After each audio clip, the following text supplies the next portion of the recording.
生活中养生，养生中生活，又和大家见面了。生活中的你是不是偶尔感觉到身体乏力，说话都会感觉累，偶尔还伴有胸闷、咳嗽的现象呢？这种情况大多数与肺部健康有直接关联。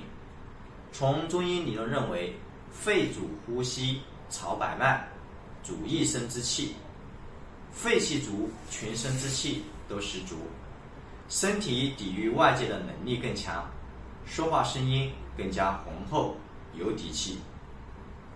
如果肺脏功能低下，就会出现胸闷、气虚、懒言少语，肺部寒凉，还会偶尔伴有咳嗽。今天和大家分享一组小动作，帮助我们强劲肺部，养护肺脏，使咱们生活中随时随地都可以来锻炼，帮助预防和远离上述相关问题。下面和大家详细介绍。首先，我们可以采用坐姿，不论是坐在凳子上，还是床上或者垫子上都可以，保持身体自然端正，双手握空拳，分别敲打左右前胸、胸大肌的地方，力度适中，每次敲打5分钟。这个地方从经络穴位而言，正好走的是肺经元门中府穴。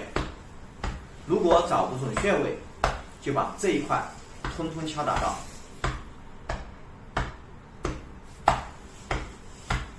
然后再双掌合十，敲击正中线。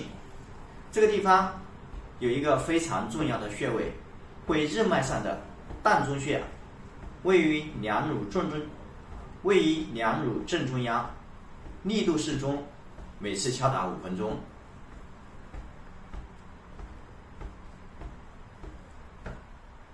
以上2个动作做的过程中，尽可能的将身体完全放松下来，敲打到局部发热为止。前期每次5分钟，1个礼拜过后，每次敲击15分钟，效果更佳。敲完以后，局部不要受风寒，不要立马喝冷饮。这组动作在做的过程中，可以很好的帮助宽胸理气，改善胸闷、气短、咳嗽的问题。方法简单，贵在坚持。喜欢的朋友请记得及时关注、点赞、转发或收藏，谢谢。